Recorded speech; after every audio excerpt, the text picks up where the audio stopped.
Rain hammered the cobblestones outside the Ashworth townhouse, and Evelina's heart pounded harder than the storm above her. She pressed her back against the cold garden wall, listening to the shouts coming from inside the house. Her father's voice rose above the rest, sharp and desperate, promising a debt collector that his daughter would be married within the week to settle what he owed. She had heard enough through the drawing-room door to know the truth.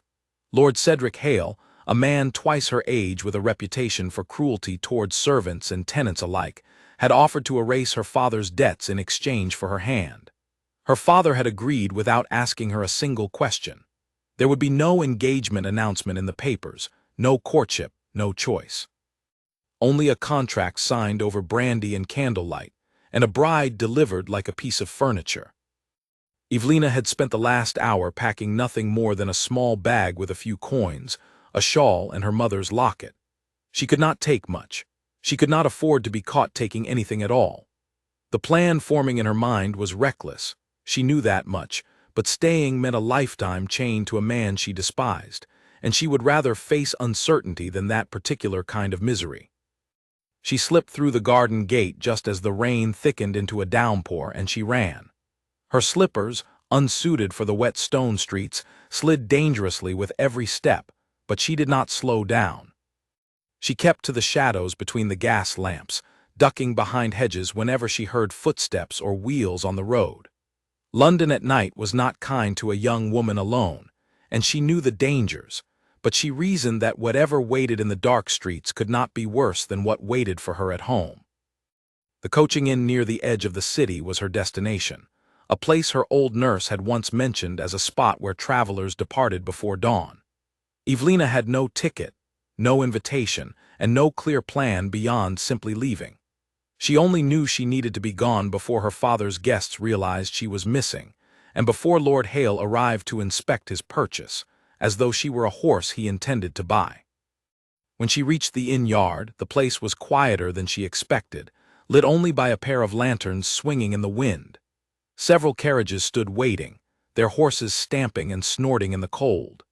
She scanned the yard for any sign of a driver who might notice her, but the innkeeper's boys were busy loading trunks onto a mail coach at the far end, their backs turned.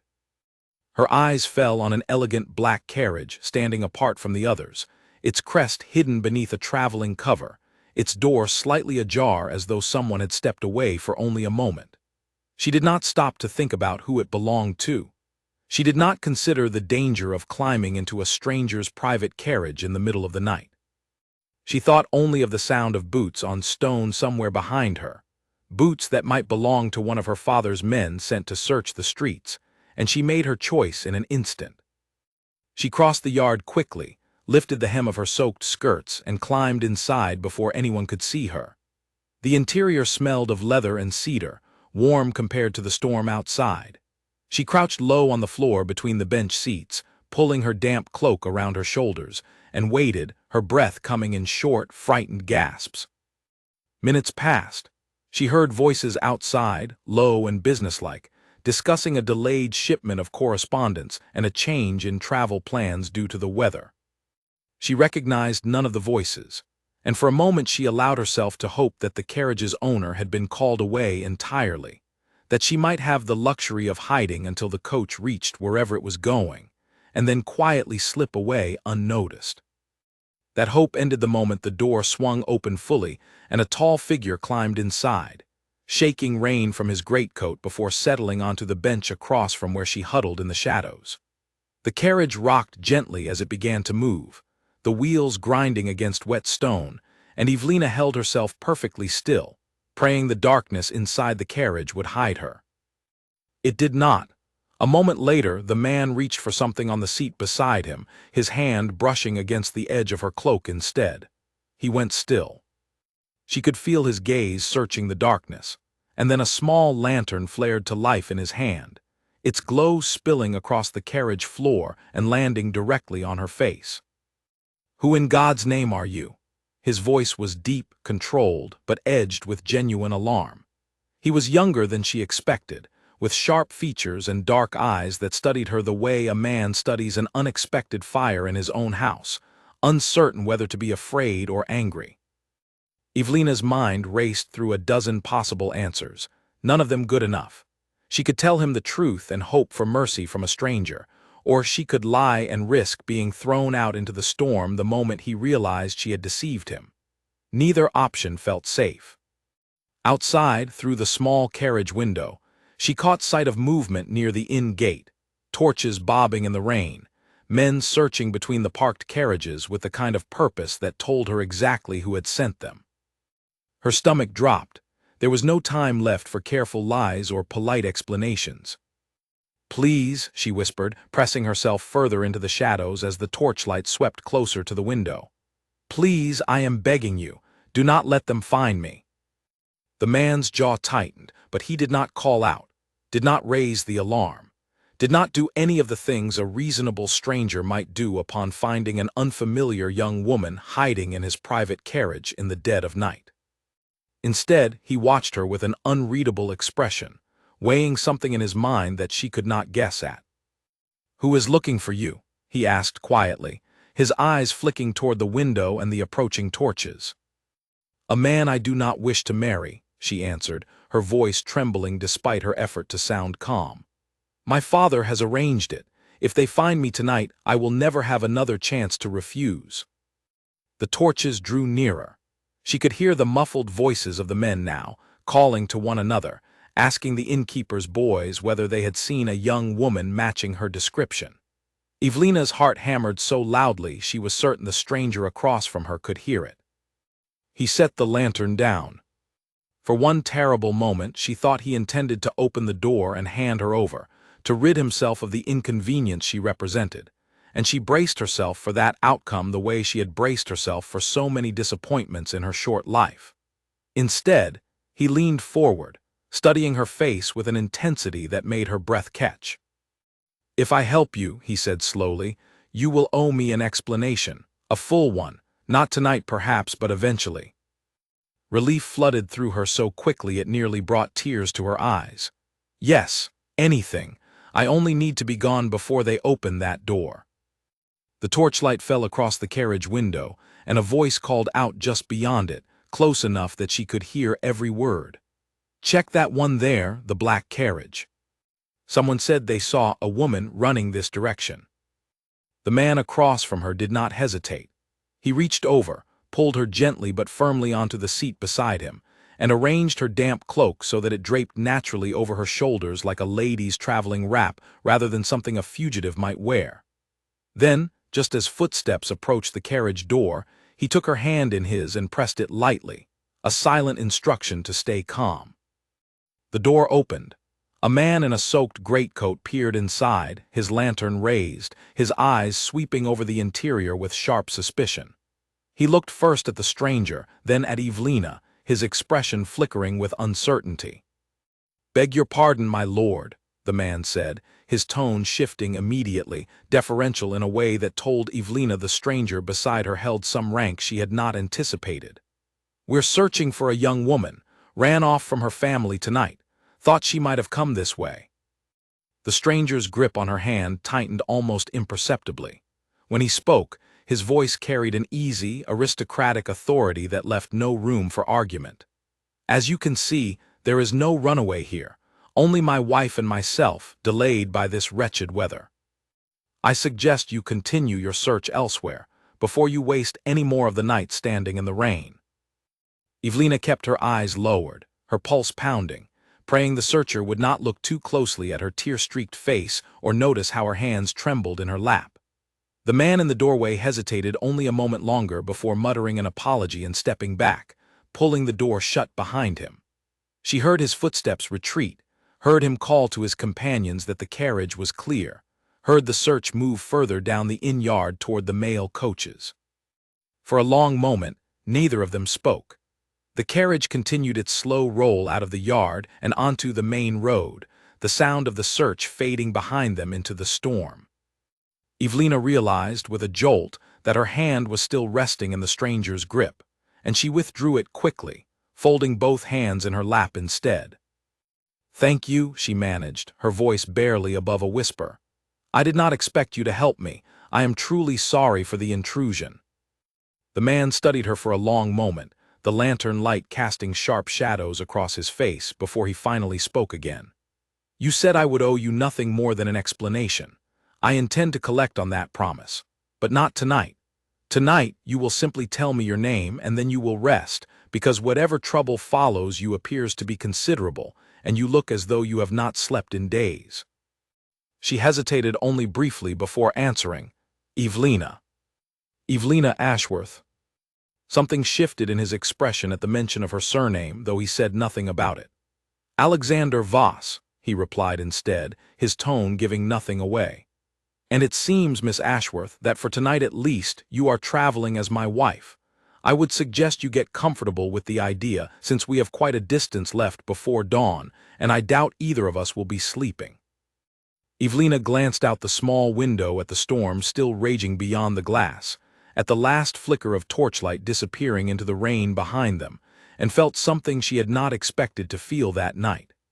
Not quite safety, not yet, but the first fragile edge of it, fragile enough that she was almost afraid to trust it. She did not yet know who Alexander Voss truly was, or what price his help might eventually demand, but for the first time since she had climbed into that carriage, she allowed herself to breathe.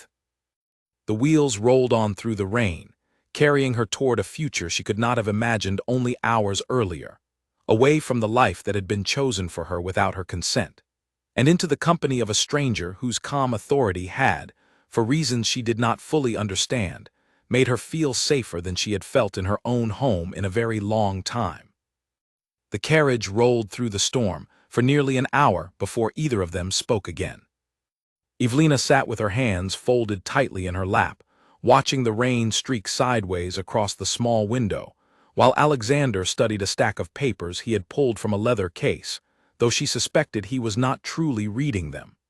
The silence between them had grown heavy, filled with questions neither seemed ready to ask.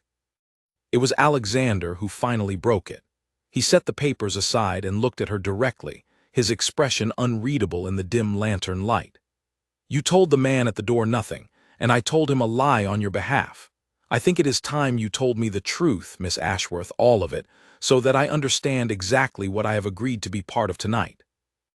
Evelina drew a slow breath, gathering her thoughts.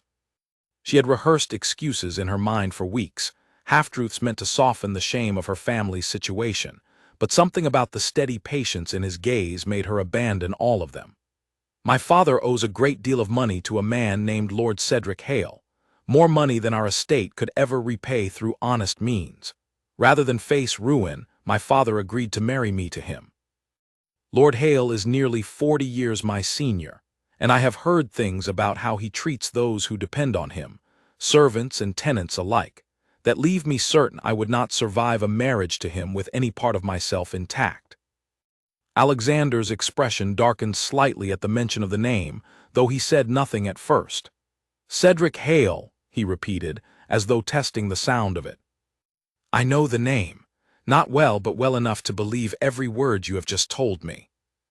"Then you understand why I ran," Evelina said, relief creeping into her voice now that the truth was finally spoken aloud. "I had no other choice. My father would not listen to reason, and there was no one else to turn to. I climbed into your carriage because it was the only one unguarded in that yard, and I am deeply sorry for the trouble I have caused you." "The trouble is done now," Alexander said, waving a hand as though the apology were unnecessary. "What concerns me is what happens next. You cannot simply vanish into the night with no plan, no money beyond whatever small amount you manage to bring, and no protection. A woman traveling alone in this country, especially one being actively hunted by men in service to a wealthy lord, will not remain hidden for long." Evelina's hands tightened in her lap. She had not allowed herself to think too far beyond the moment of escape, had not permitted herself to imagine what might come after the running stopped, because she feared the answer would be nothing at all, an empty road leading nowhere. "I had hoped to reach my aunt's home in the north.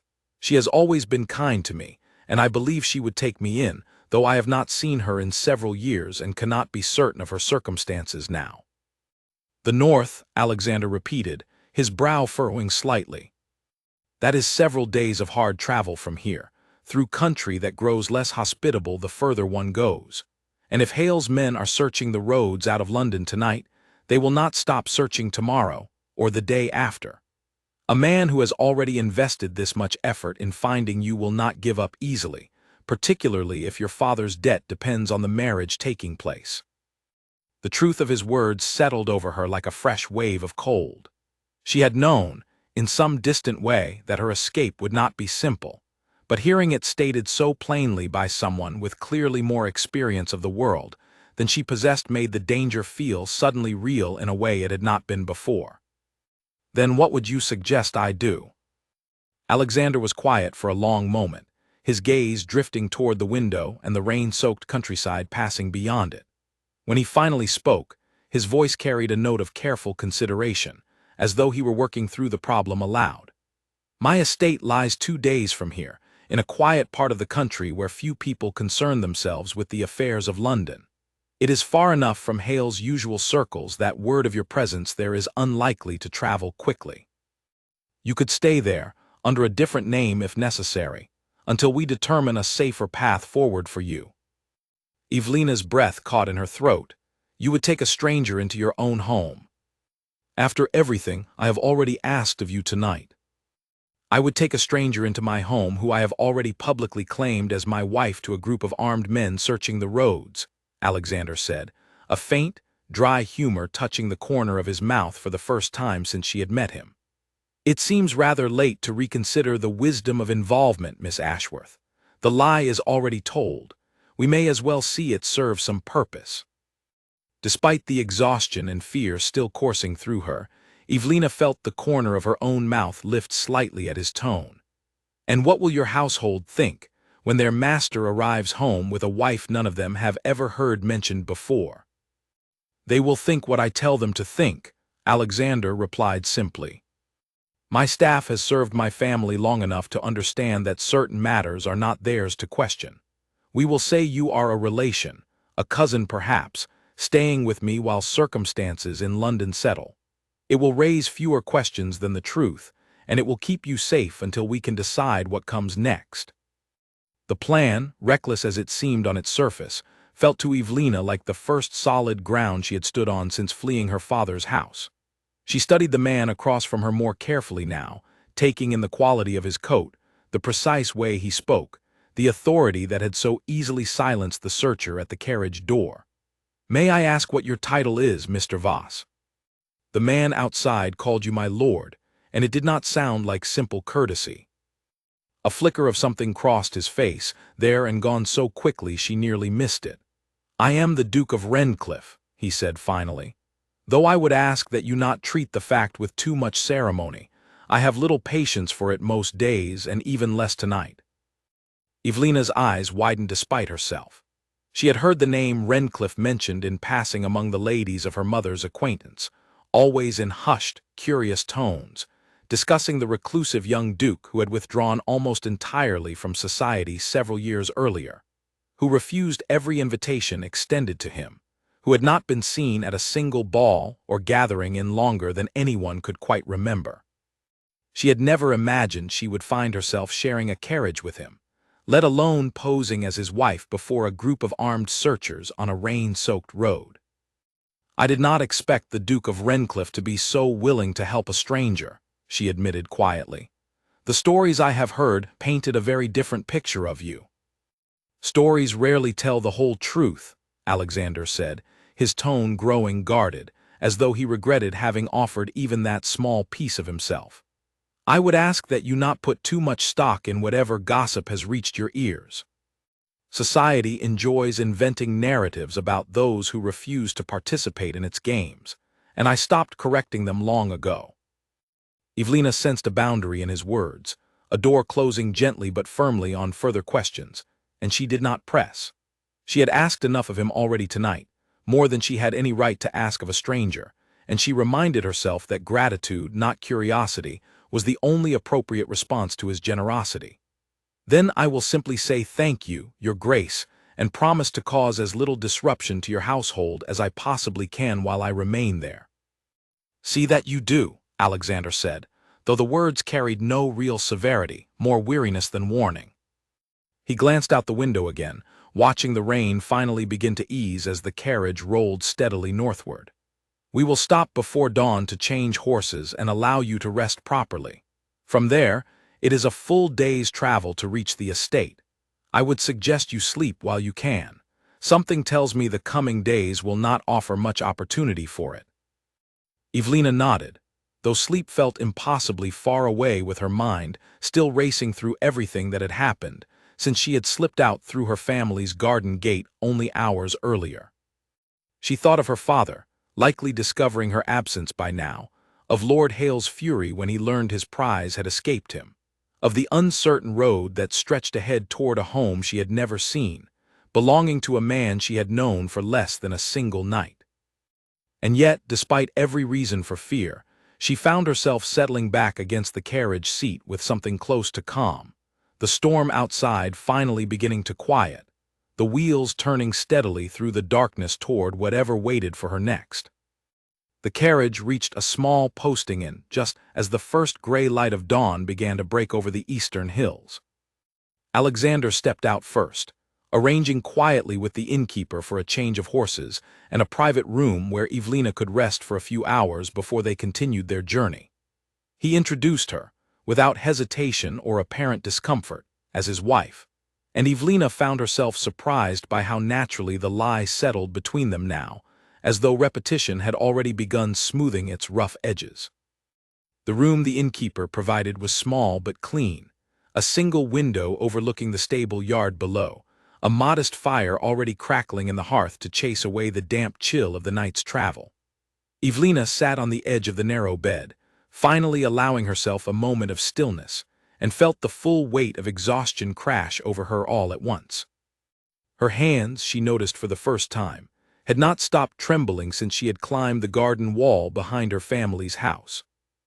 A soft knock came at the door a short while later, and Alexander entered carrying a tray with tea and a small plate of bread and cheese, the kind of simple fare available at such an early hour. "You should eat something," he said, setting the tray on the small table near the window. "You look as though you have not had a proper meal in some time." "I have not had much appetite lately," she admitted, though she accepted the offering gratefully, the warmth of the tea welcome against her still-cold hands. "Thank you, Your Grace, for all of this. I know I have no right to expect such kindness from someone I met only hours ago." Alexander stood near the window, watching the stable boys below preparing fresh horses for the road ahead. "Kindness has little to do with it," he said after a moment, his voice quieter now, less guarded than it had been in the carriage. "I have seen what men like Hale do to those who cross them, and to those who cannot defend themselves against his particular brand of cruelty. I could not in good conscience have left you to that fate, regardless of the inconvenience it causes me." Something in the careful way he said it told Evelina there was more to the statement than he intended to share. Some history with Lord Hale or men of his kind that ran deeper than passing acquaintance, but she did not ask. There would be time for such questions later, she suspected, once the immediate danger of the night had passed and they had settled into whatever strange arrangement lay ahead of them. "We should try to rest," Alexander said, moving toward the door. "I will have the innkeeper wake us in a few hours. The road ahead is long, and I suspect we will both need whatever strength we can gather before we reach the estate." He left her alone then, closing the door softly behind him, and Evelina finally allowed the tears she had been holding back since her flight from her father's house to fall freely, silent tears born not entirely of fear anymore, but of something closer to overwhelming relief. She had escaped one fate only to step into an uncertain new one, bound now to a duke's carefully guarded life through a lie neither of them had fully considered the consequences of. But for the first time in longer than she could remember, she felt as though someone stood willing to shield her from the storm, even if only for a little while. The estate came into view as the afternoon sun broke through the last of the retreating clouds, and Evelina pressed her face nearer to the carriage window, unable to hide her astonishment. Redcliffe Hall rose from the surrounding hills like something out of a painting, gray stone, softened by ivy climbing along its northern wall, tall windows catching the light, gardens stretching in careful rows toward a distant tree line. It was grander than anything she had imagined, and far quieter, with none of the bustle she associated with grand houses in London. "It is beautiful," she said softly, and meant it entirely. "It is quiet," Alexander corrected, though there was no complaint in his tone, only a kind of resigned fondness. "Quiet suits me better than beautiful ever did." The carriage rolled to a stop in the front drive, and before Evelina could gather her thoughts, the great doors of the house opened, and a small group of staff emerged to greet their master's return. At the front stood an older man with silver hair and an impeccably pressed coat, his posture rigid with the kind of discipline that came from decades of service. And beside him, a woman of similar age with kind eyes and a housekeeper's bundle of keys at her waist. "Your Grace," the older man said, bowing slightly as Alexander stepped down from the carriage. "We were not expecting your return for another fortnight. Had we known, we would have prepared the house properly." "Change of plans, Whitfield," Alexander replied, his tone shifting into something more formal, more distant, the voice of a duke addressing his household rather than the quieter, more thoughtful man Evelina had spoken with through the long hours of travel. He turned then and offered his hand to help her down from the carriage, and she took it, steadying herself on the gravel drive while every eye in the small gathering turned toward her with open curiosity. "This is Miss Evelina Ashworth," Alexander continued, and Evelina noted the careful precision with which he chose his next words, avoiding any outright claim of marriage while still leaving the impression firmly in place from the searchers on the road the night before. "A relation of mine, staying with us for the foreseeable future while certain matters in London are resolved. I trust the household will make her comfortable." Whitfield's expression flickered with something Evelina could not quite name, perhaps surprise, perhaps simple curiosity about a guest who had arrived so suddenly and without any prior word, but his bow toward her was polished and correct. "Of course, Your Grace. Mrs. Bellamy will see to the guest quarters immediately." The housekeeper, Mrs. Bellamy, stepped forward with a warm, if slightly puzzled, smile. "Welcome to Wrencliffe Hall, Miss Ashworth. I do hope your journey was not too difficult, given the weather last night." "It was eventful," Evelina admitted, offering a small smile in return, grateful for the woman's kindness even as she felt the weight of every curious glance settling on her travel-worn appearance. She was acutely aware of how she must look, her dress still faintly damp at the hem, her hair hastily pinned after a night with little sleep, standing before a household staff clearly unaccustomed to their reclusive master bringing home unexpected guests. Mrs. Bellamy led her inside while Alexander remained in the drive, speaking quietly with Whitfield about matters Evelina could not hear, though she suspected from the older man's occasional glances in her direction that she was very much the subject of their conversation. The interior of the house matched its exterior grandeur, high ceilings and polished floors, portraits of stern-faced ancestors lining the long hallway, the kind of quiet elegance that spoke of old wealth rather than ostentatious display.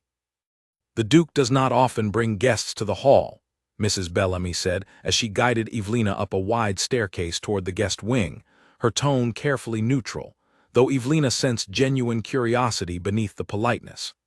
"In fact, I cannot recall the last time he did, if I am honest with you, miss. He has kept to himself rather thoroughly these past few years." "I am grateful for his hospitality," Evelina replied carefully, unsure how much of the truth she was permitted to share, or whether the staff had already drawn their own conclusions from the whispered word of a marriage carried back from the road. "I find myself in rather difficult circumstances at present, and his kindness has meant a great deal." Mrs. Bellamy did not press further, though her sharp eyes lingered a moment longer on Evelina's face before she opened the door to a spacious guest chamber, its windows overlooking the gardens below, a fire already lit against the lingering chill of the season. "This will be your room for as long as you require it. I will have hot water sent up directly, and something proper to eat once you have had a chance to rest. You look as though you have been through quite an ordeal, my dear, if you will forgive my saying so." "You are very kind," Evelina said, and found she meant it. There was something steadying about the housekeeper's brisk, practical warmth, a small anchor in the strange new world she had suddenly found herself part of.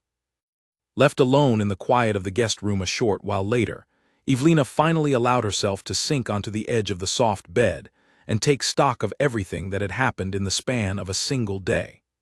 Less than 24 hours ago, she had been trapped in her father's house, facing a future entirely chosen for her by men who valued her only for the debt she could settle.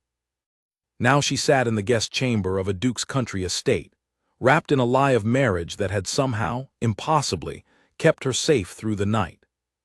She thought of her father, and guilt twisted uncomfortably in her chest despite everything he had done.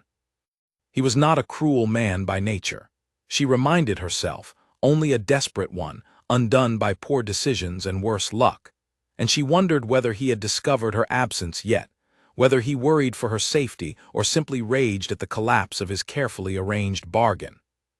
She thought, too, of Lord Hale, and a cold shiver ran through her at the memory of his cold, assessing gaze the one time she had been forced to sit across from him at her father's insistence, as though she were an item already purchased and simply awaiting delivery. A knock at the door interrupted her thoughts, and a young maid entered carrying a tray of hot water and fresh linens, offering a shy smile before setting to work preparing a proper bath. Evelina thanked her softly, grateful beyond words for the simple comfort of warm water after the misery of the previous night's storm, and allowed herself, for the first time in longer than she could remember, to simply exist for a few quiet hours without fear pressing at every corner of her mind. By the time evening arrived, she had bathed, rested briefly, and changed into a simple gown Mrs. Bellamy had produced from somewhere within the house's stores, likely belonging to a relation long since departed, though it fit reasonably well after some careful adjustment. She made her way downstairs at the appointed hour for dinner, uncertain what to expect from an evening meal shared with a duke she barely knew, in a house full of staff clearly still puzzling over her sudden, unexplained presence. Alexander was already seated at the long dining table when she entered, though he rose immediately at her arrival, a gesture of courtesy that struck her as somewhat old-fashioned given his reputation for withdrawing from society's expectations. "You look considerably recovered," he observed, gesturing for her to take the seat across from him. "I trust Mrs. Bellamy has taken good care of you." "She has been wonderful," Evelina said, settling into her chair as a footman began serving the first course. "Everyone here has been far kinder than I had any right to expect, given the circumstances of my arrival." "My household understands discretion," Alexander said simply, though something in his tone suggested there was more consideration behind that discretion than simple staff loyalty. "They will not press you for explanations you are not ready to give, and neither, I think, should I, beyond what you have already shared." They ate in comfortable, if slightly uncertain, silence for a time, the quiet clink of silverware against fine china the only sound in the grand dining room. Evelina found herself studying the man across from her with growing curiosity, trying to reconcile the reclusive, guarded duke of gossip and rumor with the man who had so readily offered his protection to a stranger, who spoke with quiet thoughtfulness rather than the careless arrogance she had expected from a member of the peerage. "May I ask you something, Your Grace?" she ventured finally, setting down her fork. "You may ask," Alexander replied, though his tone carried the caution of a man accustomed to guarding his answers carefully. "I make no promises regarding what I will answer. Why do you live so far from society? The staff mentioned you rarely bring guests here, and I confess I had heard something similar in London, before I ever imagined I would find myself a guest in your home." A shadow passed briefly across his expression, there and gone quickly enough that she might have imagined it had she not been watching so closely. "London society and I parted ways some years ago, for reasons that are entirely my own business, and not particularly interesting ones at that. I find I prefer the quiet of the countryside to the endless performances required of a man in my position within town society.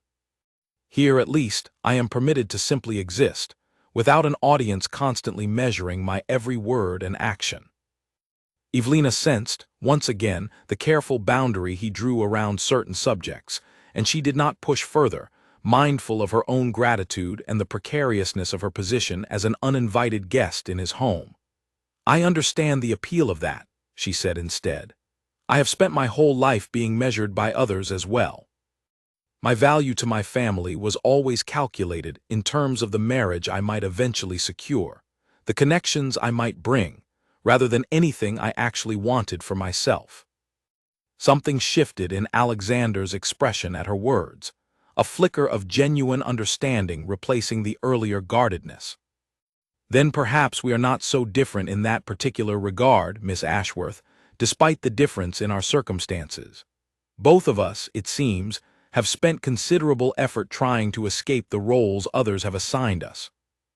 The conversation continued through the remainder of the meal, drifting into safer territory, discussions of the estate's gardens, the history of the house, small observations about the surrounding countryside that Alexander offered with unexpected warmth whenever the subject turned to his land rather than his own personal history. Evelina found herself relaxing more with each passing hour, the sharp edges of fear that had defined the previous night slowly softening into something closer to cautious hope. Later that evening, as she prepared for bed in the quiet comfort of her guest chamber, Evelina found herself replaying the day's events with a strange sense of disbelief. She had gone from fleeing her father's house in a desperate midnight escape to settling into a duke's country estate, protected by a lie that had somehow taken root and begun to feel less like deception, and more like an unexpected shelter from the storm of her old life. She did not yet know what the coming days would demand of her, whether her father or Lord Hale would eventually discover where she had gone, or how long a duke's patience for harboring a stranger might reasonably last. But as she drifted toward sleep that night, warmer and safer than she had felt in longer than she could recall, she allowed herself, just for a moment, to believe that perhaps this strange twist of fate had delivered her not into further danger, but into the first real chance she had ever been given to choose her own path forward. The days that followed settled into an unexpected rhythm at Wrencliffe Hall. Evelina rose each morning to the sound of birds in the garden below her window, a peace so foreign to her after the tense, watchful atmosphere of her father's house that she sometimes lay still for several minutes simply listening, hardly able to believe such quiet existed in the world. Mrs. Bellamy had taken to including her in the small routines of the household, walks through the gardens, quiet afternoons in the library, and slowly, carefully, Evelina began to feel less like an intruder and more like someone who belonged, at least for the time being, within these walls. Alexander remained a puzzle she found herself increasingly drawn to unravel. He kept to a disciplined schedule, mornings spent reviewing estate accounts and correspondence with his steward, afternoons often disappearing into his study for hours at a time, evenings occasionally shared with her over dinner when his work allowed it. He was not unkind, not by any measure, but he guarded himself carefully, offering warmth in small, controlled doses, as though he feared what might happen should he allow too much of himself to show at once. It was during one such evening, nearly a week after her arrival, that the careful walls between them began to show their first real cracks. They had taken to sitting together in the library after dinner, a habit that had formed without either of them quite deciding on it, Evelina reading, while Alexander worked through correspondence at his desk nearby. The fire crackled low in the hearth, casting long shadows across the shelves of books lining the walls. "You are frowning at that letter as though it has personally offended you," Evelina observed, glancing up from her book to find Alexander staring at a piece of correspondence with visible tension in his shoulders. He set the letter aside with more force than necessary. "An old acquaintance, writing to inform me of an upcoming gathering he insists I attend.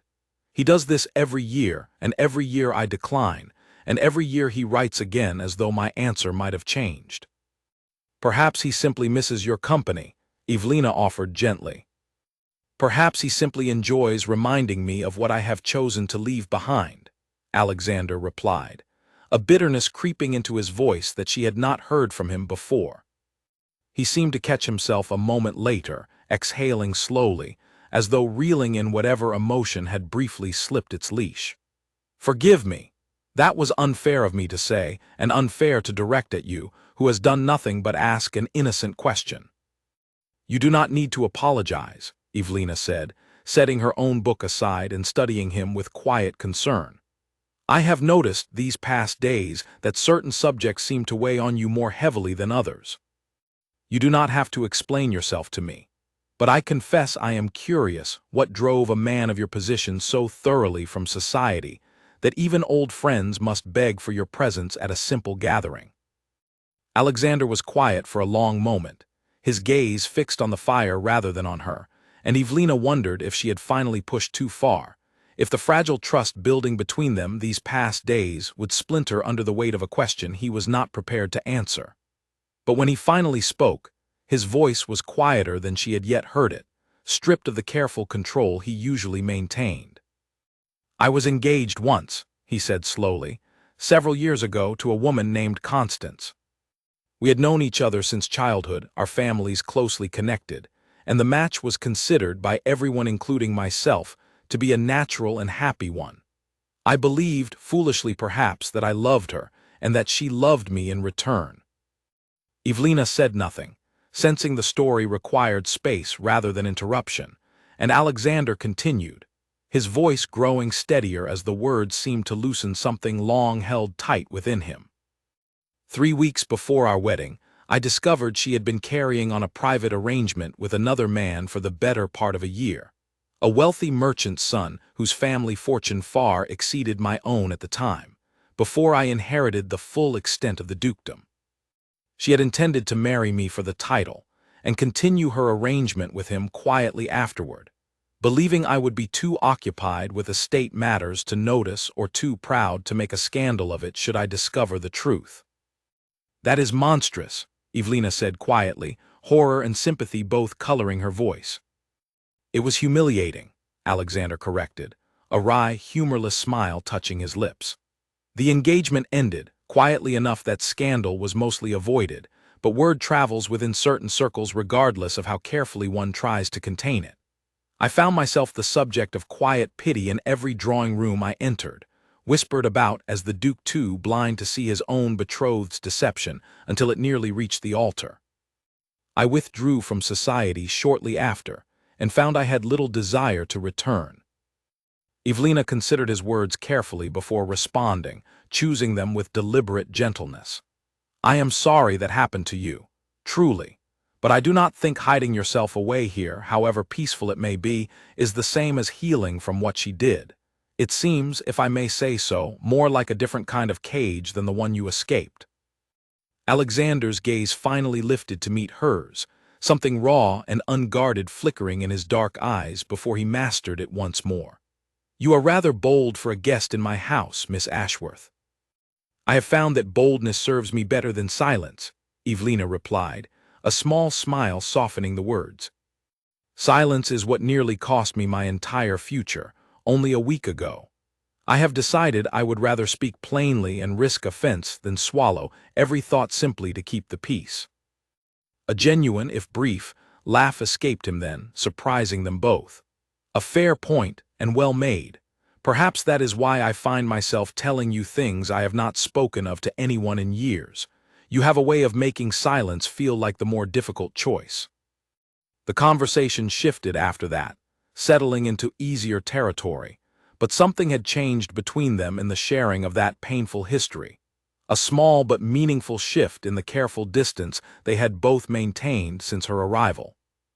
Evelina found herself, in the days that followed, sharing more of her own past in return, small stories of her mother who had died when she was young, of a childhood spent largely in the shadow of her father's mounting debts and increasingly desperate decisions, of the loneliness that had followed her through every carefully arranged social occasion, designed to display her as a marriageable asset rather than a person with thoughts and wishes of her own.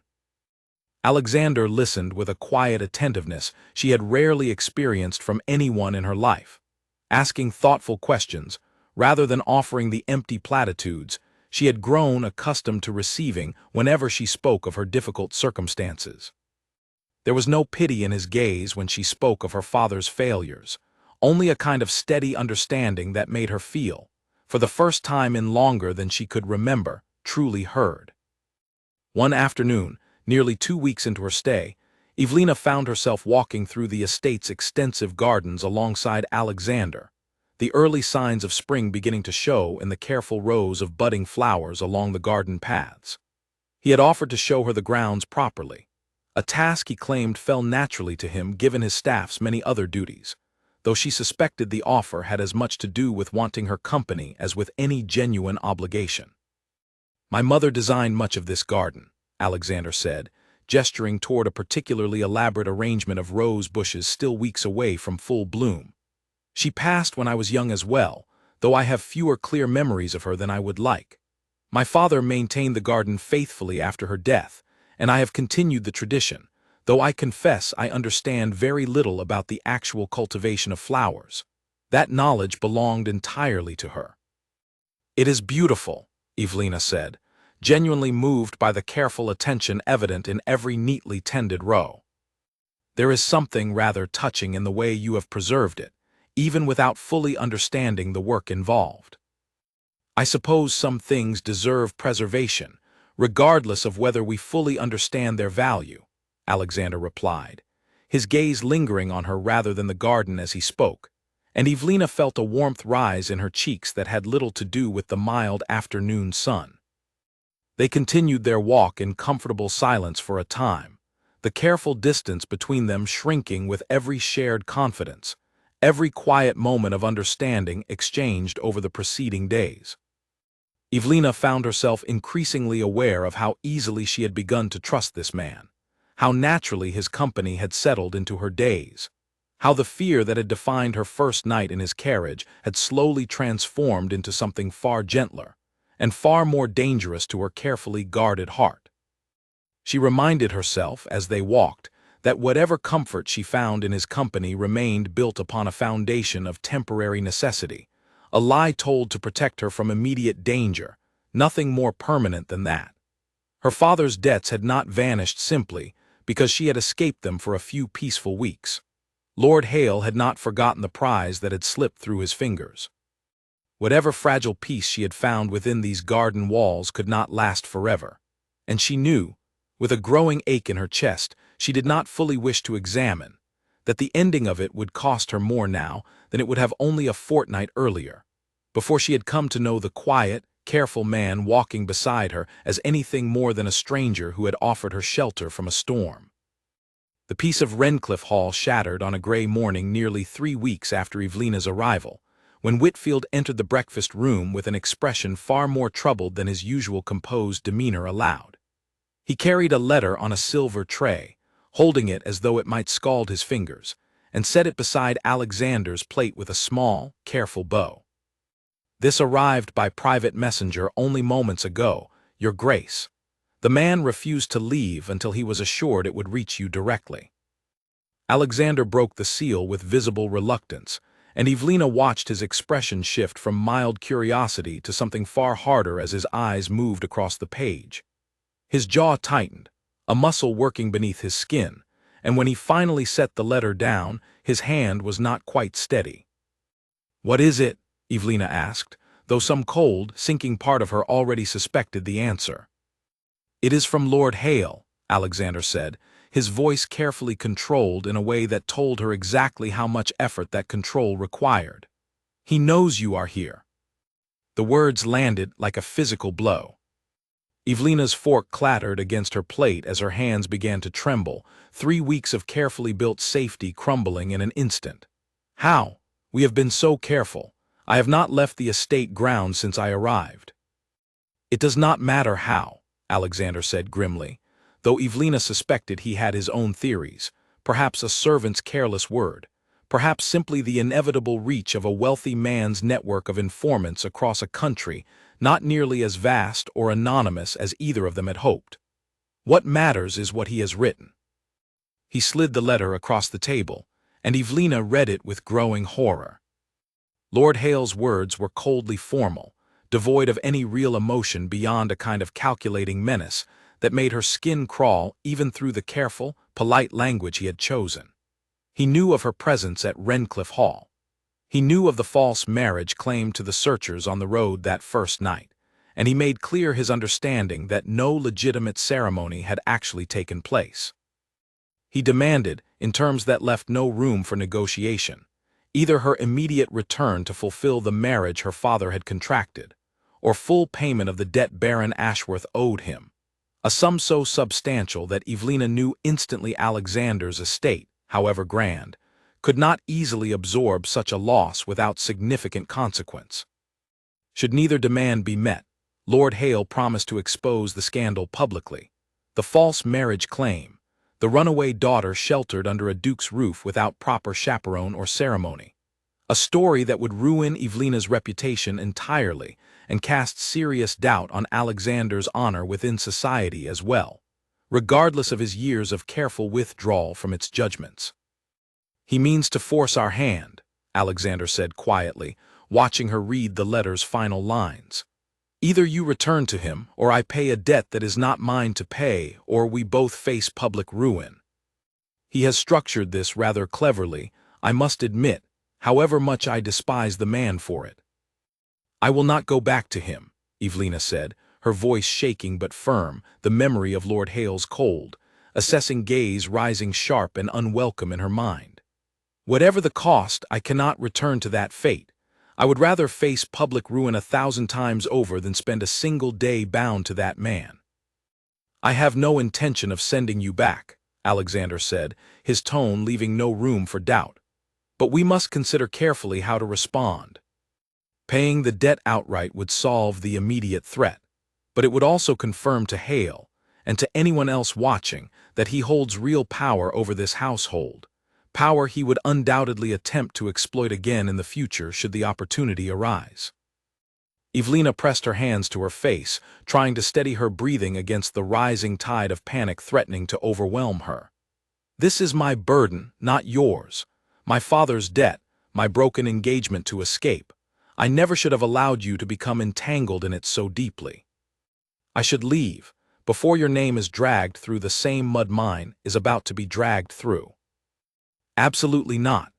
Alexander's voice cut through her spiraling thoughts with unexpected sharpness, and when she looked up, she found his expression fierce in a way she had not yet seen from him. "I did not offer you shelter 3 weeks ago only to abandon you now, the moment real difficulty arrives.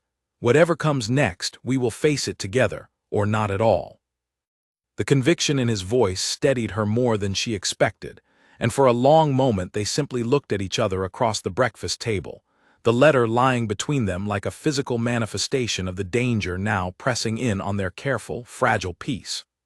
"What do you propose we do?" she asked finally.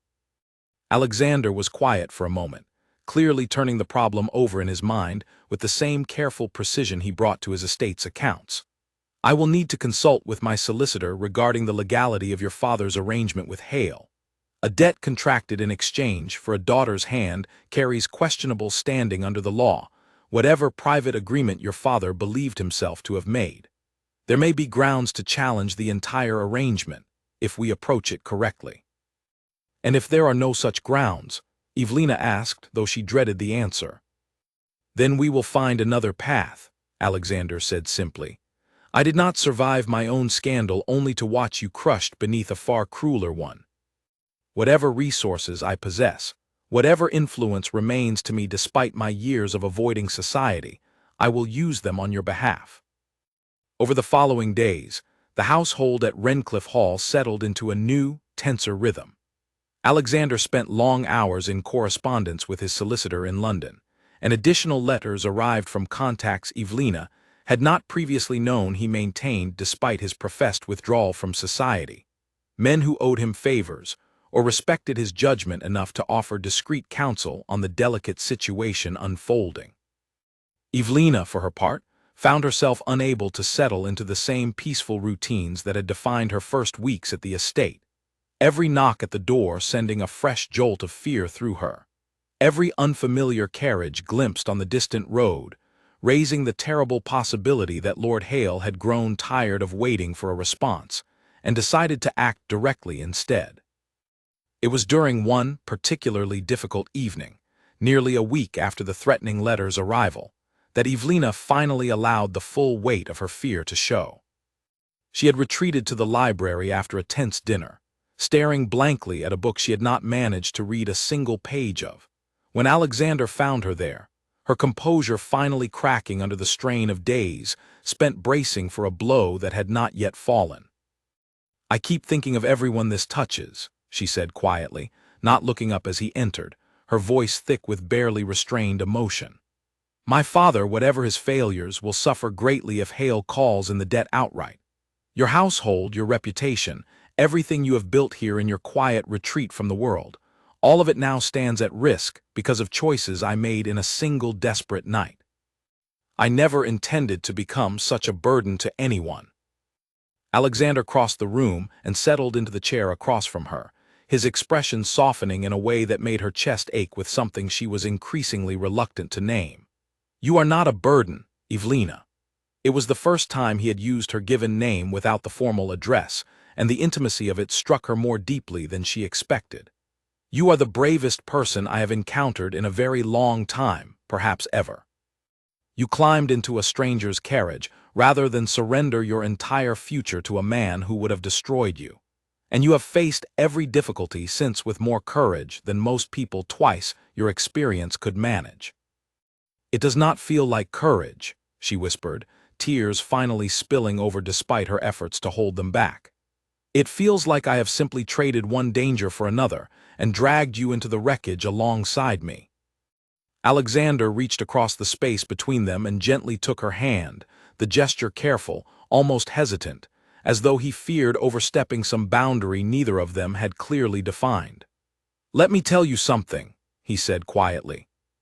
"Before you arrived, my days here were quiet, yes, but they were also empty in ways I had grown so accustomed to that I no longer noticed the emptiness.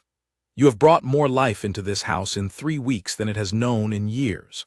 Whatever danger your presence has invited, I would not trade these past weeks away, not for the safety of returning to that particular kind of silence." Evelina looked up at him then, startled by the raw honesty in his words, and found herself unable to look away from the steady warmth in his dark eyes. "Alexander," she said softly, his name unfamiliar and yet somehow entirely natural on her tongue, "what are we doing? This began as a lie told to protect me from immediate danger. I do not know any more where the lie ends and something else begins." "Neither do I," he admitted, his thumb brushing gently across her knuckles in a gesture that sent warmth spreading through her chest despite the fear still gripping her heart. "But I find, increasingly, that I am no longer certain I wish to untangle the two. Whatever this has become, Evelina, I do not regret a single moment of it, danger and all." The letter from Lord Hale still lay locked in Alexander's study, a threat neither of them had fully resolved, a danger that still loomed over every quiet moment they managed to steal together. But sitting there in the firelit library, her hand held gently in his, Evelina allowed herself, for the first time since the threat had arrived, to believe that whatever storm still waited for them, she would not face it alone. The response from Alexander's solicitor arrived nearly 2 weeks after the threatening letter, and it brought with it both hope and complication in equal measure.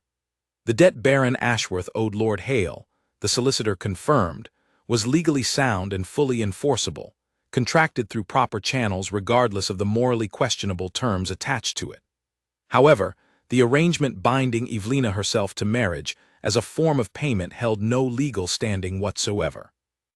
No court in the land would compel a woman to marry against her, simply because her father had promised her hand in exchange for financial relief.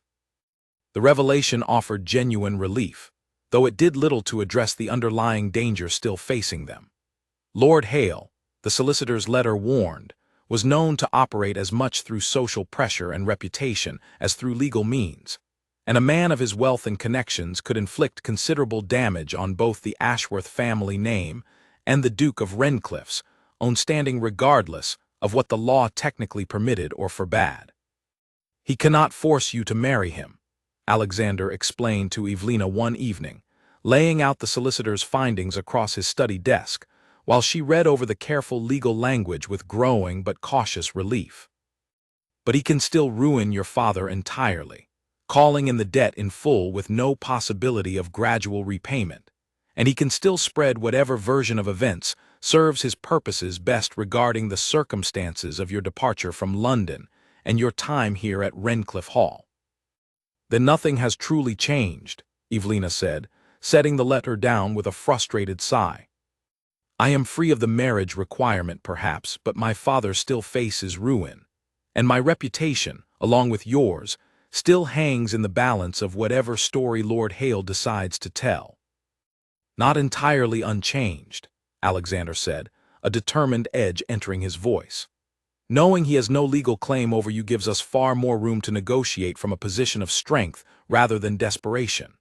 I intend to travel to London myself and confront him directly, rather than continuing this exchange of letters that allows him to control the pace and terms of every interaction." The suggestion filled Evelina with immediate alarm. "That is far too dangerous. Lord Hale is not a man who responds well to direct challenge, and I would not have you place yourself at risk on my behalf, not when there might be gentler paths still available to us." "I have spent years avoiding every form of confrontation society might demand of me," Alexander said, his gaze steady and resolute. "I withdrew from London rather than face the whispers following my broken engagement. I have hidden myself away in this quiet corner of the country rather than risk further humiliation or scandal. I find, watching you face your own crisis with such fierce determination not to be victimized by circumstances outside your control, that I no longer wish to be a man who simply hides. Whatever risk this confrontation carries, I would rather face it directly than continue watching this threat hang over both our heads indefinitely." Evelina studied him carefully, seeing in his expression a resolve she had not fully witnessed before, a hardening of purpose that seemed to have grown steadily throughout the weeks of their strange, unexpected alliance. "Then I will come with you," she said firmly. "This began with my flight from that man, and I will not hide in the countryside while you face him on my behalf. Whatever confrontation awaits, I intend to stand beside you for it." "Evelina, the danger of returning to London, of being seen by Hale directly, cannot be overstated. Neither can the danger of remaining forever hidden, waiting for someone else to resolve a crisis born from my own life," she countered, her chin lifting with the same stubborn determination that had carried her over her family's garden wall a month earlier. "I have spent my entire life being protected, managed, and decided for by others. I will not stand aside now, not when the outcome of this confrontation will shape the rest of my future far more than anyone else's." Alexander studied her for a long moment, something like respect and reluctant admiration warring visibly across his features before he finally nodded. "Very well, we travel together, but we do this carefully and on terms that favor us rather than him." They departed for London 3 days later, traveling under careful precautions arranged by Alexander's most trusted household staff, avoiding the roads most likely to attract attention, and staying at discreet lodgings, rather than any of the fashionable establishments where Alexander's presence might draw immediate notice. The journey passed in tense, watchful silence for the most part, both of them acutely aware of what awaited them at its end. Lord Hale received them in his London townhouse, with the same cold, calculating composure that had defined his correspondence throughout the preceding weeks. He was, Evelina noted with a fresh wave of revulsion, exactly as she remembered him, tall and thin, with pale, assessing eyes that seemed to catalogue everything they observed with the detached interest of a man reviewing an inventory rather than meeting fellow human beings. "Your Grace," Lord Hale said, rising from behind his desk with a thin smile that did not reach his eyes. "And Miss Ashworth, how pleasant to finally see you both together, given the rumors that have circulated so widely these past weeks." "Let us dispense with pleasantries, Hale," Alexander said, his voice cold and controlled in a way Evelina had rarely heard from him. "You have made your demands clear in your correspondence. I am here to inform you that neither of us intends to comply with them, and to discuss what alternative arrangement might satisfy the actual debt in question, separate from any expectation regarding Miss Ashworth's hand." Lord Hale's smile thinned further, a flicker of genuine irritation crossing his controlled features. "The debt was always the lesser part of our arrangement, Your Grace, as I suspect you already understand. Baron Ashworth's finances interest me considerably less than the advantageous match his daughter would have provided to my own family's standing. I do not appreciate having that particular prize stolen from beneath me, regardless of how the theft was accomplished. She is not property to be stolen or claimed, Alexander said, his voice hardening further, and I would advise you to choose your next words with considerably more care. Careful words have never served me particularly well in matters of business, Lord Hale replied, settling back into his chair with an air of dangerous calm. Very well. Let us speak plainly, then. I could, of course, call in Baron Ashworth's full debt immediately, a sum I understand would leave his estate entirely ruined within the month. I could also, should I choose, share certain details regarding Miss Ashworth's rather unconventional residence at your estate these past weeks with several particularly enthusiastic correspondents of the society papers, details that would prove rather damaging to both your reputations, married or not. Evelina felt her stomach twist with dread, but she forced herself to meet Lord Hale's cold gaze directly rather than allow him the satisfaction of witnessing her fear.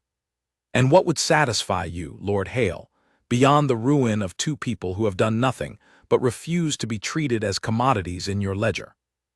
Something flickered behind Lord Hale's pale eyes, perhaps grudging surprise at her direct challenge, though his composure remained largely undisturbed. An interesting question, Miss Ashworth. I confess I had not expected such boldness from you, given your rather quiet reputation before your dramatic flight from London society. You do not know me nearly as well as you assumed you did when arranging to purchase me alongside my father's debt, Evelina replied, her voice steady despite the fear still coiling tight in her chest. Alexander stepped forward slightly, drawing Lord Hale's attention back toward himself. I am prepared to settle Baron Ashworth's legitimate financial debt in full, at fair terms negotiated between solicitors, provided you agree in writing to release any and all claims regarding Miss Ashworth's hand, and to cease entirely any effort to spread damaging rumors regarding either of our reputations. And why would I agree to such generous terms, Lord Hale asked, when I currently hold considerably more leverage than that arrangement would suggest? Because, Alexander said, his voice growing quieter but no less forceful, should you choose to spread rumors regardless of any agreement between us, I will ensure that certain details of your own business practices, details I have spent the past 2 weeks quietly investigating through contacts still loyal to me despite my years away from London society, find their way into print as well. Details regarding tenants mistreated, debts collected through methods that skirt considerably closer to the boundaries of legality than your own reputation would comfortably survive being publicly examined. A long, tense silence followed this statement, Lord Hale's composed mask flickering for the first time since their arrival, genuine calculation replacing his earlier confidence. Evelina held her breath, watching the two men measure each other across the quiet room, the entire future of everyone involved balanced on the outcome of this single tense negotiation. You have grown rather bold yourself, Your Grace, Lord Hale said finally, for a man who has spent years hiding from society's judgment. I find, Alexander replied, glancing briefly toward Evelina with an expression that made her heart ache with something far warmer than the fear still gripping her, that certain things are worth stepping back into the light to protect. Lord Hale's jaw tightened, calculation warring visibly with wounded pride across his sharp features, before he finally exhaled slowly, some of the tension draining from his rigid posture. Very well, Your Grace. Have your solicitor draw up the terms. I will review them, and provided they prove fair, I will sign. I have little appetite, in truth, for the kind of prolonged public scrutiny such a scandal would invite upon my own affairs as well. The negotiation that followed remained tense but productive, terms discussed and refined over the following hour until both parties reached an agreement neither found entirely satisfying, but both could accept. As they finally departed Lord Hale's townhouse, stepping back out into the gray London afternoon, Evelina felt the crushing weight that had pressed down upon her for the past 3 weeks finally begin, cautiously, to lift. We did it, she said softly. still hardly able to believe the confrontation had concluded without the disaster she had feared throughout the tense carriage ride into the city. "We did," Alexander agreed, though his expression remained thoughtful rather than fully triumphant. "Though I suspect this is not entirely the end of Lord Hale's grievances. A man like that does not easily forgive the loss of something he considered rightfully his." "Perhaps not," Evelina said, "but for now at least we are free of his immediate threat, and that, after everything, feels like more than enough." As they settled into the carriage for the journey back toward their lodgings, Alexander reached for her hand once more, the gesture familiar now after the weeks they had spent growing steadily closer through crisis and quiet companionship alike. Evelina let him take it, her fingers curling naturally around his, and found herself wondering, not for the first time, whether the arrangement that had begun as a desperate lie might yet transform into something far more real than either of them had initially dared to imagine. They remained in London for several more days while the solicitors finalized the written agreement with Lord Hale, and Evelina found herself, for the first time since her flight from her family's home, able to walk through the city streets without the constant, gnawing fear of discovery weighing on every step. Alexander insisted on accompanying her to see her father, a reunion she had dreaded for weeks, but knew could not be postponed indefinitely. Baron Ashworth received them in his study, looking considerably older and more haggard than Evelina remembered from the night of her flight, the stress of the intervening weeks clearly having taken its toll. When he saw her standing in the doorway, alive and evidently well cared for, something in his tired expression crumpled with a complicated mixture of relief and shame. "Evelina," he said, rising unsteadily from his chair, "I had feared the worst when you disappeared so suddenly. I did not know whether you had come to harm, or simply vanished into the city, and I have spent every day since consumed with worry over what became of you." "I am well, father," she said, though her voice carried none of the warmth it might once have held, the betrayal of his arrangement with Lord Hale still fresh enough to color every word she offered him. "No thanks to the arrangement you made without ever asking whether I wished to be part of it." Baron Ashworth's shoulders sagged further at her words, guilt visible in every line of his weathered face. "I never intended for my failures to cost you your future. I believed at the time that I had no other choice, that the alternative was ruin for our entire family, and I convinced myself, wrongly I now understand, that you would find some measure of security in the arrangement even if it was not the marriage of your choosing." "Security built on my misery is no security at all," Evelina replied, though some of the sharp edge in her voice softened slightly at the evident depth of his remorse. "I understand the pressure you faced, father. I do not fully forgive the choice you made, not yet, but I understand it." Alexander, standing quietly beside her throughout this difficult exchange, finally spoke. "The debt to Lord Hale has been settled, Baron Ashworth, on terms that release your daughter entirely from any obligation regarding marriage. The financial arrangement remains, but it will be repaid gradually, at fair terms, rather than demanded in ruinous full immediately." Baron Ashworth's eyes widened with evident surprise and gratitude. "Your Grace, I cannot possibly express how much this means, both for my own circumstances and, far more importantly, for my daughter's future. I do not know how to thank you for such generosity toward a family that has brought you nothing but trouble and scandal. Your daughter has brought more genuine light into my life these past weeks than I have known in years," Alexander replied simply, and Evelina felt her cheeks warm at the quiet sincerity in his voice. "I consider the arrangement more than fair compensation for that gift." The conversation that followed grew gradually warmer, Baron Ashworth expressing genuine remorse for his earlier decisions and cautious hope for rebuilding some measure of trust with his daughter in the months ahead, while Evelina found herself softening incrementally toward the father whose desperate choices had, however painfully, set in motion the chain of events that had brought her to where she now stood.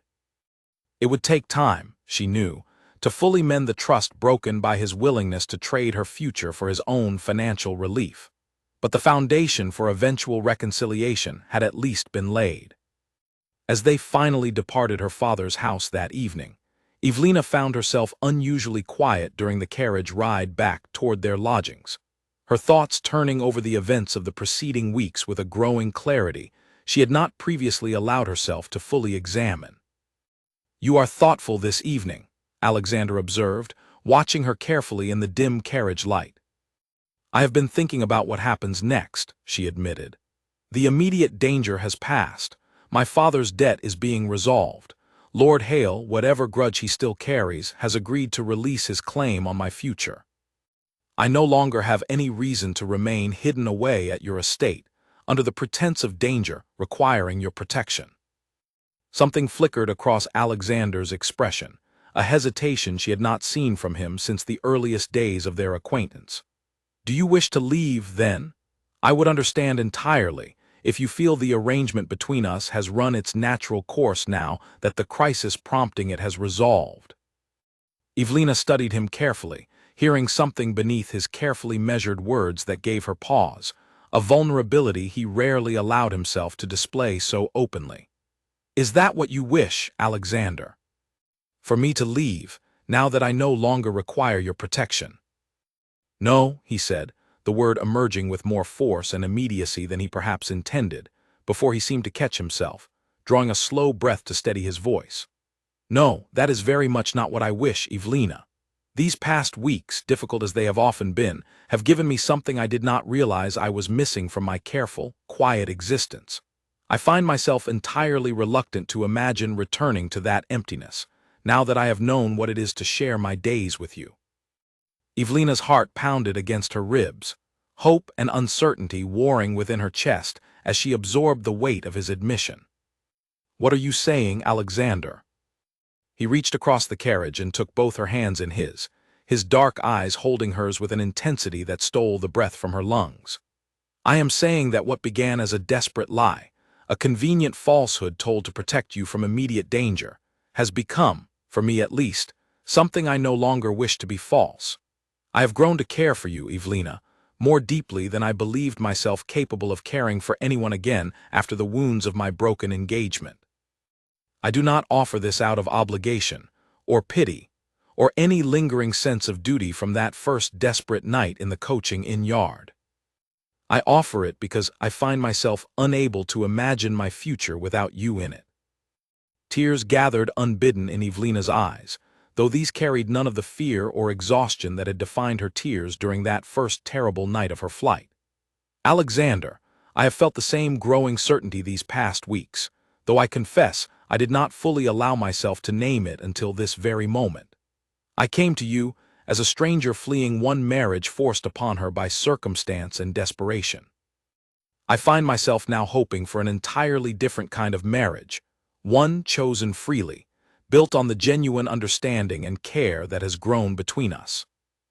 "Then let me ask you properly," Alexander said, his voice growing softer, more earnest than she had ever heard it. "Not as a lie told to searchers on a rain-soaked road, not as a convenient fiction maintained for the sake of protection or scandal avoidance, but as a genuine question from a man who has come to love you more deeply than he ever expected to love anyone again. Evelina Ashworth, will you marry me, truly and completely, for no reason beyond the fact that I cannot imagine my life continuing forward without you beside me?"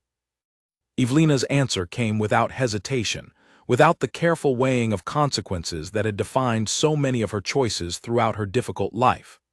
"Yes," she said, laughter and tears mingling together in her voice. "Yes, Alexander, I will marry you gladly, and for the first time in my life, entirely by my own choice rather than anyone else's arrangement or expectation." He drew her gently into his arms then, the careful distance they had maintained throughout their strange, unconventional courtship finally dissolving entirely, and Evelina felt, held securely against him in the quiet privacy of the carriage, more certain of her future than she had ever felt about anything in her entire life. Whatever storms had brought them together, whatever danger and desperation had first driven her into his carriage on that terrible rainy night, she knew now, with complete conviction, that she had found not merely temporary shelter, but a genuine and lasting home. News of the genuine engagement between the Duke of Redcliffe and Miss Evelina Ashworth spread through London society with remarkable speed, once the couple made their intentions publicly known. And the reaction, much to Evelina's quiet relief, proved considerably warmer than she had feared. Whatever whispers had circulated regarding her unconventional residence at the Duke's estate quickly transformed, in the face of a genuine and clearly affectionate engagement, into a romantic tale of unexpected love found in the midst of desperate circumstances. Precisely the kind of story society delighted in retelling at every fashionable gathering. Alexander, for his part, found himself gradually drawn back into the social circles he had avoided for so many years, though he approached the return with considerably more confidence than the wounded, withdrawn man Evelina had first encountered in that rain-soaked carriage. Their shared history, difficult as parts of it had been, seemed to have restored something in him that his broken engagement years earlier had stolen away, a willingness to risk vulnerability again, to trust that not every connection would end in betrayal or humiliation. Mrs. Bellamy and the rest of the household staff at Redcliffe Hall received the news of the genuine engagement with evident delight, the housekeeper confiding to Evelina one afternoon that she had suspected the truth of the couple's growing affection weeks before either of them had openly acknowledged it themselves. "I have served this family many years, Miss Ashworth," she said, her eyes crinkling with warm affection as she helped Evelina select fabric samples for her wedding gown. "I have not seen His Grace smile so freely since long before his difficulties in London society. Whatever brought you to us that stormy night, I consider it the finest turn of fortune this house has known in a very long time." The wedding preparations that followed occupied several busy weeks, Evelina finding herself, for the first time in her life, genuinely excited rather than dreadfully resigned about the prospect of her own marriage ceremony.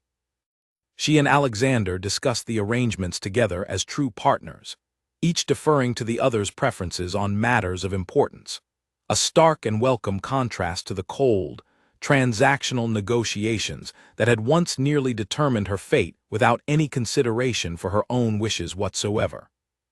Baron Ashworth, humbled by the events of the preceding months and genuinely grateful for the second chance at reconciliation with his daughter, threw himself into the wedding preparations with an eagerness that touched Evelina deeply, insisting on covering certain expenses himself despite his continuing financial difficulties, determined to demonstrate through action rather than mere words the depth of his remorse for his earlier failures. Evelina found herself, slowly but genuinely, beginning to forgive him, recognizing in his evident efforts a father attempting, however imperfectly, to make amends for choices born of desperation rather than true malice. Lord Hale, true to the terms of the negotiated agreement, made no further attempt to interfere with either the settled debt or the couple's happiness, though Evelina occasionally heard whispers that he had grown noticeably more cautious in his dealings with other families since the confrontation, wary of drawing similar scrutiny toward his own business practices. Whether this represented genuine reform or simple self-preservation, she could not say with certainty, but she found she cared little either way, content simply that his shadow no longer loomed over her own future.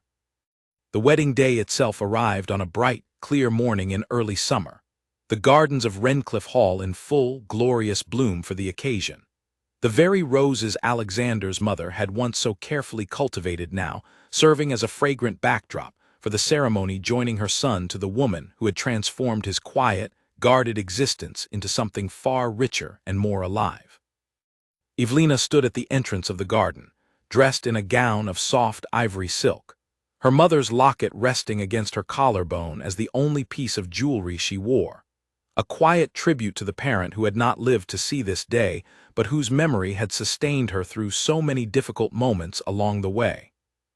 As she walked down the flower-lined path toward where Alexander waited, his expression a mixture of joy and quiet wonder that made her heart swell with love, Evelina found her thoughts drifting back briefly to that terrible rainy night when she had first climbed into his carriage, desperate and afraid, with no plan beyond simple survival. She could not have imagined, in that moment of pure terror, that the stranger she had begged for protection would become the man waiting for her now at the end of this garden path, his dark eyes bright with unmistakable love as she drew closer. The ceremony itself passed in a blur of quiet joy, vows exchanged before a small gathering of close family and friends, Mrs. Bellamy dabbing at her eyes throughout the proceedings, Whitfield maintaining his customary composure, though even he could not entirely hide the warmth in his expression, as he witnessed his master's genuine happiness. Baron Ashworth, standing proudly to give his daughter away, wept openly during the ceremony, his tears carrying none of the desperation of his earlier failures, only the pure, uncomplicated joy of a father witnessing his daughter's true happiness at last. When Alexander finally lifted the delicate veil from Evelina's face and kissed her before their assembled witnesses, sealing the vows that bound them together as husband and wife in truth rather than convenient fiction, Evelina felt the last remnants of her old fear and uncertainty finally dissolve entirely, replaced by a settled, complete sense of belonging she had not known was possible before this remarkable, unlikely journey had brought her to this exact moment. The wedding breakfast that followed stretched long into the golden afternoon, laughter and warmth filling the gardens of Redcliffe Hall in a way the estate had perhaps not experienced in generations, the quiet, reclusive Duke and his household staff alike embracing this new chapter with evident delight. Evelina moved through the celebration on her husband's arm, greeting well-wishers and accepting congratulations with a genuine happiness she had never expected to feel on what was meant to be her wedding day, back when the only wedding awaiting her had been one arranged entirely against her wishes. Later that evening, as the celebration finally began to wind down and the last of their guests departed into the warm summer dusk, Alexander drew Evelina aside to the same quiet garden path where he had first shown her his mother's roses weeks earlier, the flowers now in full, magnificent bloom around them. "Do you remember," he said softly, taking her hands in his as they stood together beneath the darkening sky, "what I told you that first night in the carriage when you asked what price I might eventually demand for my help?" "You said I would owe you an explanation," Evelina replied, smiling at the memory. "A full one, though not necessarily that night." "I received far more than a simple explanation," Alexander said, his voice thick with quiet emotion. "I received a partner whose courage and honesty reshaped everything I believed about my own capacity for connection and trust. I received a reason to step back into the light I had spent years hiding from. I received, in every sense that matters, the truest gift of my entire life." "And I," Evelina said, her own voice equally thick with emotion, "received far more than shelter from a storm that terrible night. I received a home, a genuine partnership built on honesty and choice rather than obligation or desperation, and a love I never believed myself fortunate enough to find, given everything my life had taught me to expect from marriage before that fateful night." They stood together in comfortable, contented silence for a long moment, the last light of the summer evening fading gently around them, the fragrance of roses drifting on the warm evening air. Whatever storms had first brought them together, whatever desperate lies had been necessary to protect them both through those early, uncertain days, Evelina knew now with complete and unshakable certainty that everything which followed had been entirely, genuinely real. The Duke, who had found a frightened stranger hiding in his carriage on a rain-soaked night, had, in the months that followed, found something else entirely alongside her, a partnership neither of them had dared to hope for, built not on the desperate pretense that had first brought them together, but on the genuine trust, respect, and love that had grown steadily between them through every difficulty they had faced side by side. And as they walked back together toward the warmly lit windows of Redcliffe Hall, hand in hand beneath the first stars of the summer evening, both of them understood, without needing to speak the words aloud, that whatever challenges the future might yet bring, they would face every one of them together, exactly as they had chosen to from that very first desperate whisper in the darkness of a stranger's carriage. A year passed at Redcliffe Hall, and the quiet estate that had once known only the measured, solitary footsteps of a withdrawn duke now echoed with the warmth and activity of a household truly alive. Evelina had settled fully into her role as Duchess, not merely as a title she carried, but as a genuine partnership she and Alexander built together, day by careful day. Through every decision affecting their lands, their tenants, and their growing circle of friends who had once again begun to fill their halls with laughter and conversation. Baron Ashworth visited often that year, the wounds of his earlier failures gradually healing through consistent effort and genuine remorse, until Evelina found herself once again able to embrace him without the shadow of betrayal darkening the affection she had always carried for her father beneath her hurt. He had, with Alexander's quiet assistance, restructured his remaining finances more responsibly, determined never again to place his daughter in the position his desperation had once forced upon her. Lord Cedric Hale's influence in society continued its slow, steady decline, his reputation never fully recovering from the whispered rumors of his ruthless business dealings that had begun circulating in the aftermath of his confrontation with the Duke of Redcliffe. Whether by coincidence or careful design, several other families who had once relied upon his financial arrangements began seeking more honorable partners for their own dealings, leaving Hale increasingly isolated within the very circles he had once dominated through fear and financial leverage.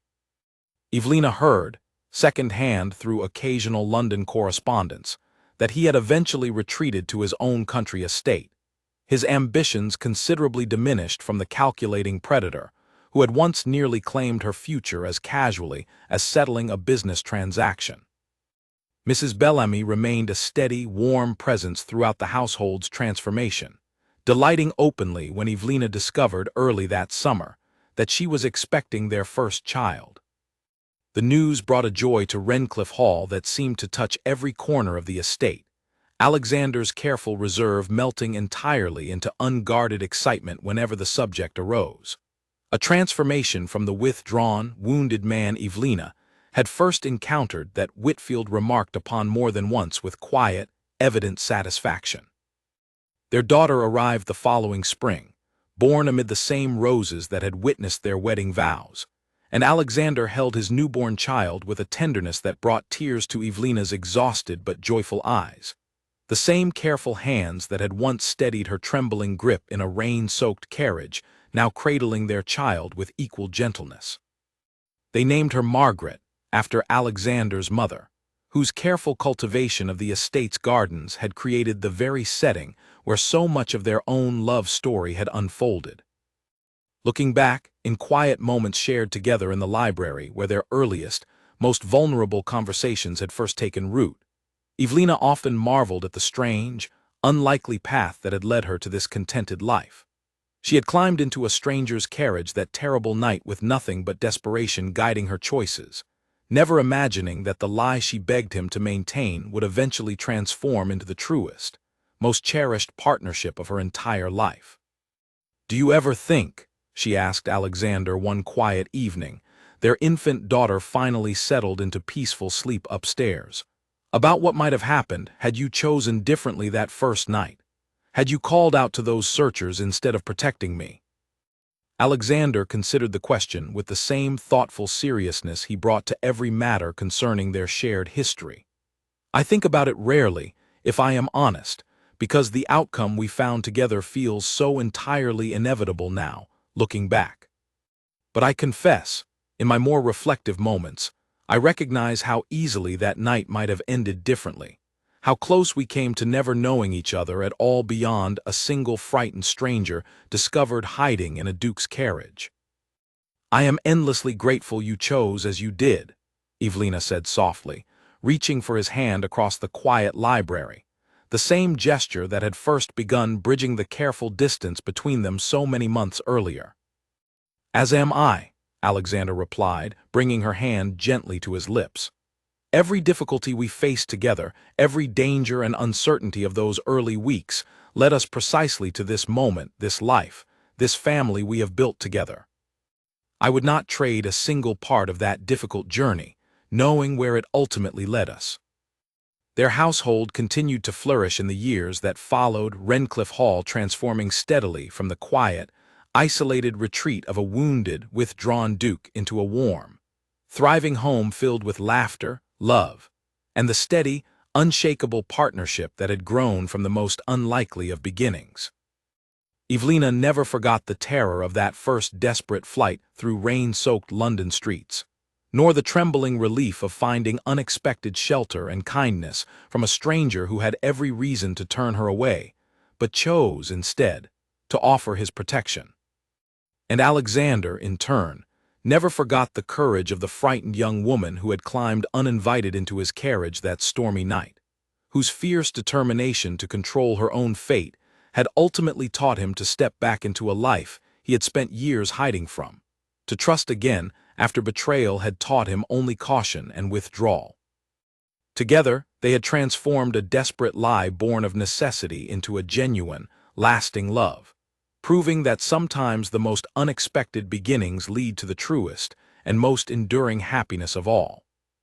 Their story, whispered eventually among the same society circles that had once speculated so eagerly about the reclusive duke and the mysterious young woman who had captured his heart, became something of a quiet legend among those who knew its full details, a reminder that courage, honesty, and genuine partnership could triumph even over the most desperate and uncertain of beginnings, transforming a single whispered plea in the darkness of a stormy night into a lifetime of shared happiness neither of them had ever dared to imagine finding.